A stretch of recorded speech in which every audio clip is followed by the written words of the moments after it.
Hello there, Facebook, LinkedIn, YouTube, Twitter, and Periscope. Glad to see you today. My name is Jamie J, and I am the CEO and founder of Bottleneck Virtual Assistants. But as you know, that's not why we're here today.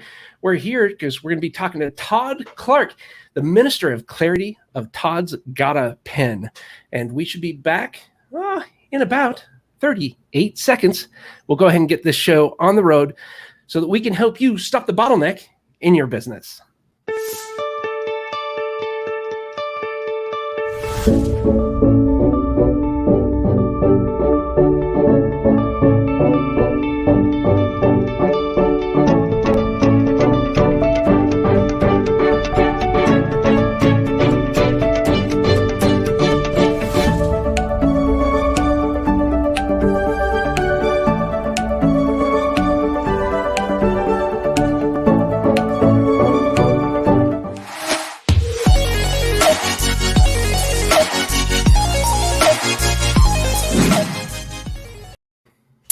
Hello, we are here. We're live with Bottleneck. Let's see if we can get a better, there we go. We can put this one up there, and that way you can see that we are definitely live with Bottleneck. We're going to help you stop the bottleneck in your business. How? We're going to be talking to the wonderful Todd Clarke. We're going to be talking about stop rambling and start persuading for whatever you write, say, or show.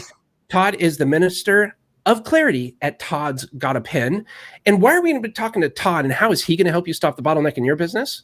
Well, his values is to be clear, be real, be bold. His mission is be so clear people get it right away. My irreverence, or in Todd's case, his irreverence, is helping people stop rambling and start persuading. One thing I want you to know about this bio, if you are watching this in a replay or something later, look how clear and concise and simple it is. It's something to be said here. A lot of us bog up a lot of stuff because we just think that we should have everything out there. And that's not what we need, as we're going to find out here from Todd in 1 second as I introduce him. By the way, if you have any questions or comments, please ask away, and we will look forward to answering those while we have the wonderful Todd Clarke on the show. How are you, Todd? Hi, Jamie. Good to see you again. Oh, my gosh. Well, it's great to see you. One of my heroes, Scott Beebe, he is the person that came up with the line that I love so much: do something as if it's the last time you're ever going to do it. I always give him credit. He says, Jamie, speak in my language, mission and values, crystal clear. My businessonpurpose.com, little shout out for him. I'm sorry about that, but he is amazing, and I've learned so much from him. But Todd, I am so excited for you to be here today. I've been really looking forward to this, and the reason why is we've talked before, and I struggle with my writing. I struggle with all that. But for those of us that are trying to stop the bottlenecks in our business, can you tell us a little bit more about who you are and maybe some of your background? Yeah, sure, Jamie, and thanks for asking, and good to be talking with you again. I sure like your energy and vivaciousness, and it always comes through when we talk. I started in marketing, but then I got into technology, and I think having some background in communication and really served me well in technology. But I've looked back, and really the thing that has been like with me the whole time is just this kind of streak around clarity. In fact, I think I would call it my Simon Sinek why. And it's just followed me everywhere. And so then I decided, ask myself the question, what do you want your days to look like, Todd? And I feel like this is what I think lots of people should ask, and I tell young people this. And for me, I wanted my days to look like, as I had 2 young kids, I wanted to be around to see them off to school. I wanted to be around when they came home from school. I wanted to be able to work remotely, have my own schedule, ride a bike during the day if I wanted, hire and fire my own clients. So that's what I decided to do. And then how? And I decided I was on a quest to have businesses sound real and not fake. So there's my quick little historical bit. I love it. It's so hard to distill information. At least it is for me. I shouldn't generalize. For me, it's incredibly hard to be able to say something and say what I mean and just say it without rambling on and on and on and on. As a matter of fact, my wife always goes, Jamie, she'll take 5 sentences that I've written. She goes, you just needed 1 sentence. And I'm like, oh yeah, that's a lot better. But it's so hard. We want to tell everybody everything, but maybe we shouldn't. Well, let me turn that before I answer it. What goes through your mind? Maybe, do you think we should or shouldn't? Anything?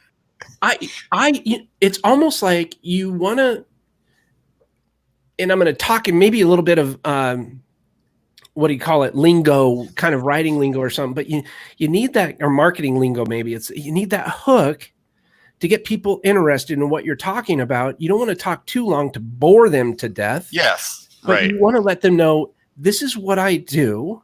This is who I do it for. Right. And this is how you can contact me, so to speak, I guess. Good. Good. Well, I didn't really mean to put you on the spot, but sometimes I like when we ask questions. Sometimes when we refer back to them, people come up with answers right away, and you did.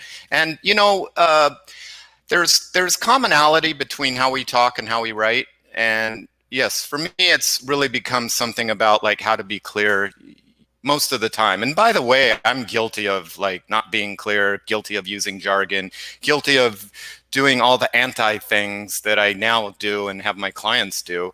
And yeah, I think there's, this much about our lives and this much that we do that's goodness, and we want to tell people this much. But when we tell people that much, not much of it really registers. And so how can we synthesize and be able to leave them with what really matters? And I think when we're speaking, and I'm getting better at this because I'm naturally long-winded too, actually. But I realize that the more crisp and succinct I can be, it means I have to think more clear.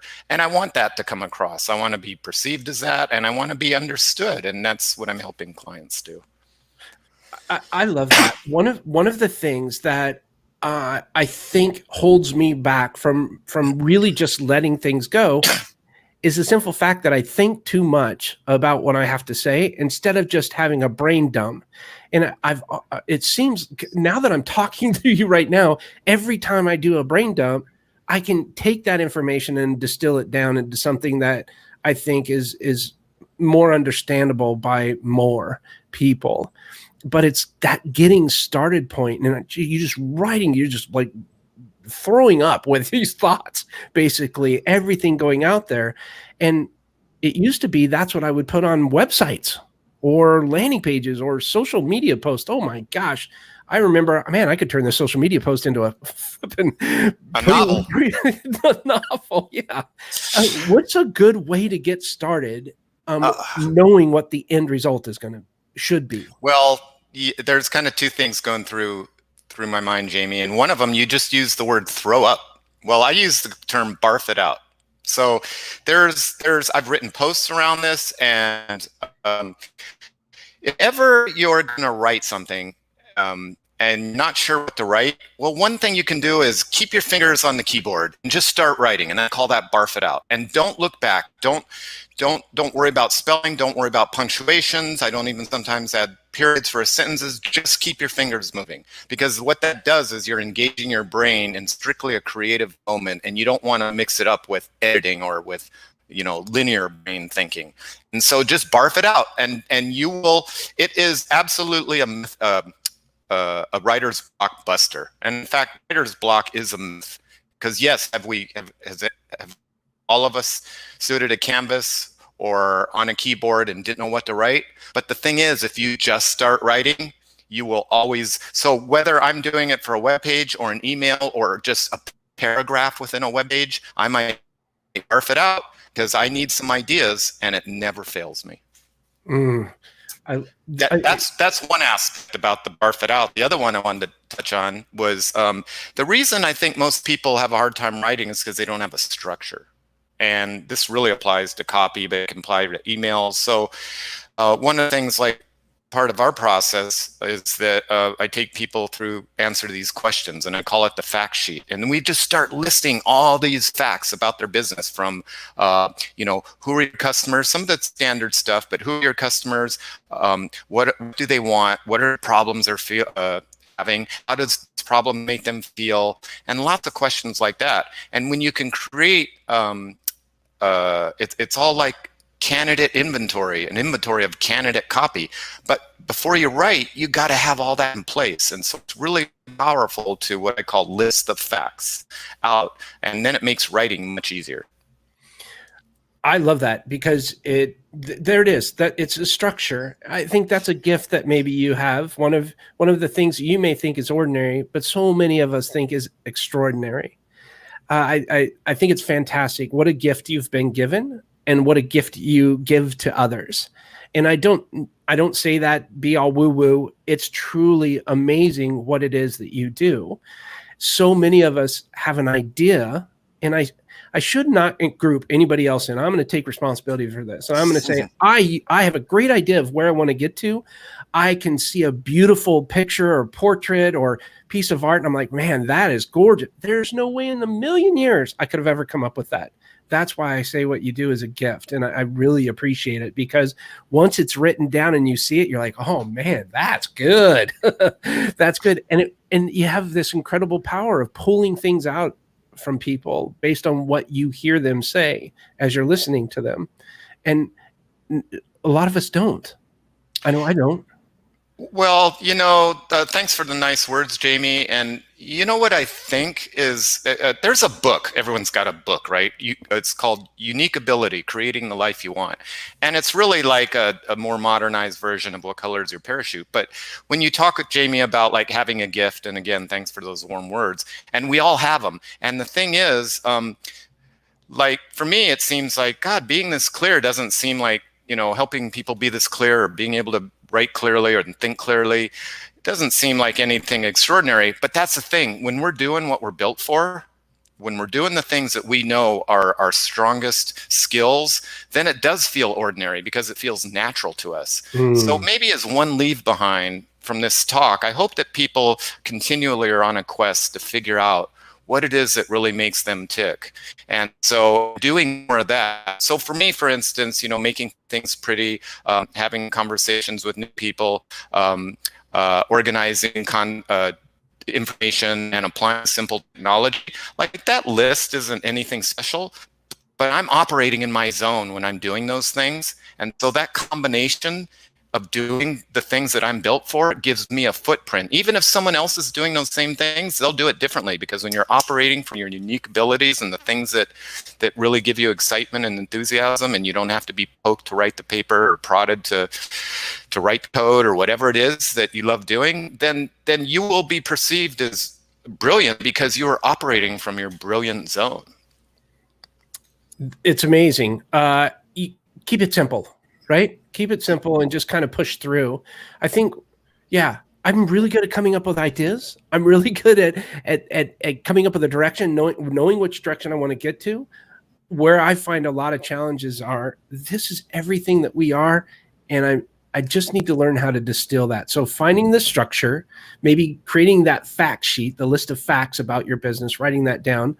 How do you come from this, you call it barf it out? How do you go from barf it out to a nice finished piece, maybe a nice, landing page or a nice home page or something like that? Right. Good question. So I never really use barf it out for a big piece. I use it for chunks. So I think when you talk about like, God, how do you be clear? Well, for one thing, when I write an email, the first thing I do at the top is I write the purpose of what I want to achieve for the email. Ooh. So that keeps me focused. That means I'm only going to write to achieve that purpose, one purpose. And so now maybe I could barf out a little bit in the email, and then from that I just see like what it is, what is it here that what are the real concrete ideas here, and then I just go into edit mode so that I can extract some things and then organize my thoughts. But because I have my purpose at the top of that email, I'm focused. And so that's one aspect for really simple writing, even for emails, how to be clear, because it's partly by being focused. Yeah. If I may be so bold, one of the biggest challenges, I think, with a lot of us, everyone's throwing around that term authenticity. I think everybody needs to be true to themselves and authentic, but I think it's thrown around because it's a pretty buzzy word these days. Yeah. But I think along with authenticity, being vulnerable needs to be included in that. And that's another word that gets thrown around quite a bit, but truly being vulnerable. And we went through an exercise. I should say, I actually went through an exercise the other day. We got the results back from a survey that we did with a lot of existing clients.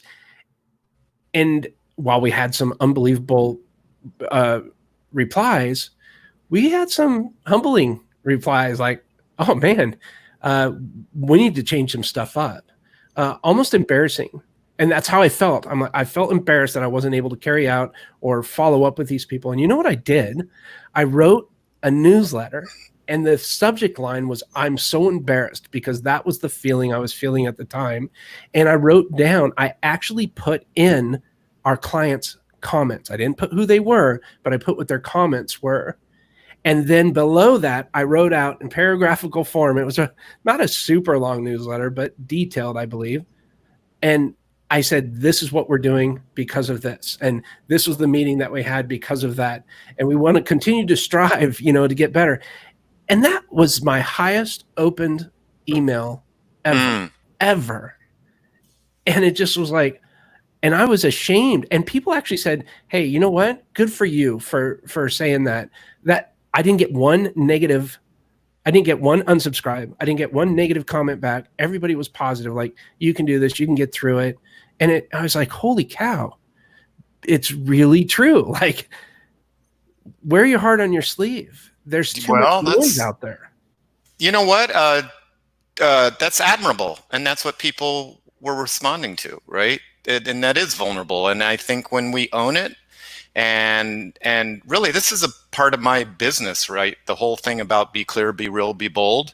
And some of that is just with standard plain English. And so I tell my clients, like, if nothing else, even if you don't really have a true distinguishing value proposition, you're going to stand out from your competitors because you're going to sound honest and thoughtful. And so when you owned that vulnerability and you shared it, I mean, people develop trust and they want to be a part of that. And in fact, even in business, people buy more when you help them develop trust and help them make a good decision whether they should work with you or not, just by being very clear. So yeah, a lot of kudos for you, Jamie, for taking that on. And I want to say one other thing, very philosophical, but I believe whenever we kind of feel vulnerable and exposed and we did something, and we all probably have heard people say, well, just be more confident.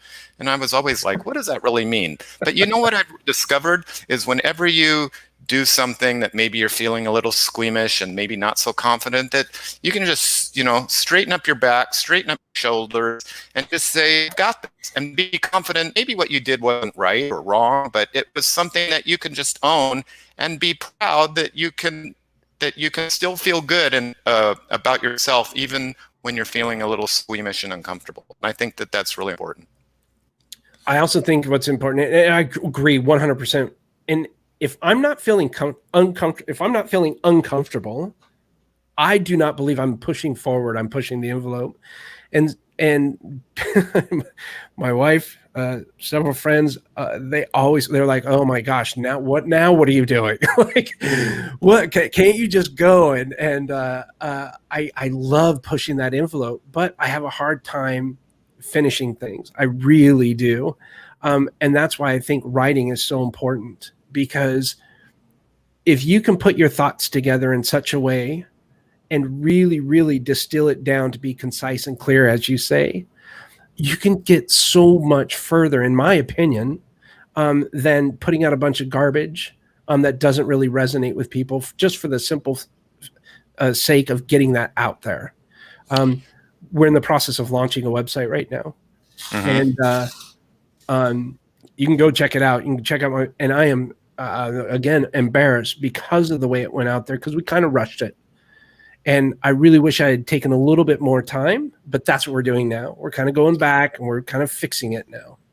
Well, let me jump in there. And plus, you kind of asked me a two-part question about. Yeah. So I mentioned about writing an email, and maybe I'll get back to a web page. But to your point, I mean, we've all heard the concept, perfect is the enemy of good.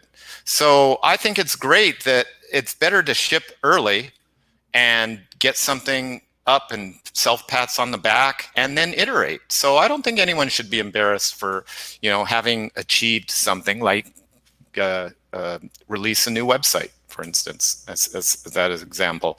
So good work. And now you know that you want to go back and iterate, but it's kind of almost like the message you made when you showed your vulnerability, right? Don't be afraid to just get something up now and iterate and improve it, because messaging is a process, not an event. It's always can get better. So I love that. Yeah, I really want readers or viewers to really understand that about lots of things, but certainly in context with a website and your messaging. I think one of the things that, again, about listing the facts before you write. And so let me just take you through a super quick, do I have time for a super quick process? Heck yeah. Yeah, Let's okay. do it. So let's just say for your web page, or maybe it's even for an email campaign. And so let's say the fact sheet, but let's go through kind of a mini version of the fact sheet. So maybe the first thing is yes, who's your audience? What's the purpose if it's an email, or let's say for a homepage, for instance. And so what's the purpose? Quite often I just want there to be one purpose, and quite often it's like schedule a call. It might be download now or buy, but let's say schedule a call. So that's the purpose. So I've identified that. Then who is it that I want reading this? Who is it that I want to take that action? And so you can start asking these questions, write them down as you start your new project, your new messaging, and then list a number of problems that the reader is experiencing by not having your product or service.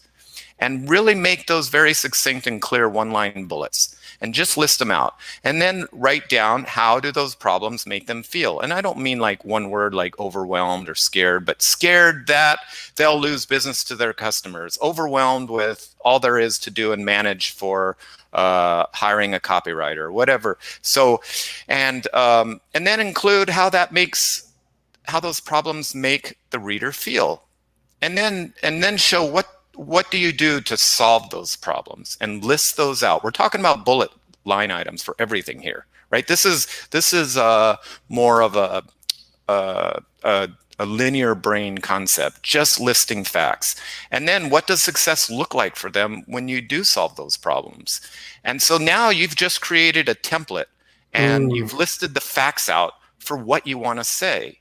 You don't have to now go to a canvas and go, oh, what do I talk about and how do I say it? You've already identified, just using the linear part of your brain. I say linear because I still mix up right versus left, but not the creative, right? Not the creative part of your brain. And so you now have something solid that you can use. And now you can start to write and allow your creativity, but you know that you want to cover some of those points. Oh, and one last thing is, if you've listed out a bunch of points, put some check marks on the top 3 or 4 or 5. And those are the ones that you definitely want to include in your copy. So the facts, list them out. And then the writing, we could have a whole nother, podcast episode about like, how do you introduce creativity in that? But really what matters most is clear over clever. It's always clear over clever. And so I hope our listeners take that as a takeaway here, that it's always about being clear over clever. And if you can do both, great, but never clever over the expense of clear. My mind is blown. You just simplified this struggle that I've been having for years. Never have I once written the purpose. I remember in school, they tell you, what's the purpose of this paper? I forgot to do that. Me too back then. I've never, and man, talk about getting rid of writer's block, or, whatever it is, whatever block it is you're facing. That's it. Write that purpose. That's how you get started. That is such gold. It really is. And it just, yeah. And again, you can do this for so many things, whether you're writing an email, a web page, a blog post, a pitch deck. It's kind of the same process. Now, I have a fact sheet that asks more questions than that, but to leave everyone with some tidbit of how they can approach this, you can use that same process for just about everything that you're going to write, a case study, on and on. But that concept of listing it out first is really very empowering, and it helps you be clear. I absolutely love it. We are getting towards the end of the half hour, but how do people get in touch with you if they want to learn? And at what point should someone be saying, hey, Todd, I need some help? Oh, thanks for the nice question, Jamie. Well, one of my lines is, because some people say, oh, I'm not quite ready to write yet because I got to get some things in order. And I say, well, from the moment you're unclear, I'll help you get clear. So yeah, I really, here's the thing, like most business leaders stumble when talking about their company. So I take them through a process to clarify their message, and then write words that inspire their readers to click the buy, try, and call buttons. And so look me up at toddsgotapen.com, and then sign up for my free clarity guide, which is very similar to things we're talking about, because I want to empower people to be able to write their own message. But otherwise, let me know, and I'm here to help. Wow. Thank you so much. It's yeah, if you don't mind, I'd love to have you back, because I have a lot more questions to ask you. And I think a lot more people would really love to hear more about you and what you're doing. And writing is just so critical. It's, I think, in my opinion, one of the biggest differentiators that separates one client or one business from another business, or one product from another product, or one service from another service. It's the way that message is delivered. And in tandem to that, it's the way that message is received. It's really tough. I'm in Springfield, Missouri, and there's a university here called Missouri State University. And there was a class, and they did a study on how fast someone leaves a website. How long does it take for them, if they're not interested, to leave that website? And they did this study among a whole bunch of college kids, I believe was their panel or whatever. 0.8 seconds. Wow. 0.8 seconds. And I didn't know you read the web page in a Z formation. Yeah. And they found all this out. And so you don't need all this crud on the page. It's just clear, concise. And again, if I can show this example, I love this. Usually thanks. I'm reading a big, long 5, 6, 7 sentences here. And you say everything. It's all wrapped up right there. Well, thank you. Thank you for that. And maybe I'll just leave the listeners with this one thought. When you're to that point, Jamie, when you're telling a story, because that's what we're doing, and I know that the term gets thrown around a lot about story, but we just talked about like a framework for story, which has been used throughout, even when caveman days and hieroglyphics, but every movie, book, and script and play that we've seen uses some form of this story approach. But I'll leave you with this, that so many businesses talk about we and me and how big and how great we are. And but what I want to leave you with is that it's more important that we position the reader as the hero, like Luke Skywalker, and we position ourselves as the guide, like Yoda. And so what that means is we need to do the heavy lifting for our readers and answering the questions that we've discussed here, and so that we flip the bit and we write from the reader's perspective, and that most of what we say is about what the readers get from what we do, because no one cares what you or what I do. They only care what they can get from what you or I do. So we need to write from the reader's perspective and position them as the hero. Does that positioning usually occur through pain points?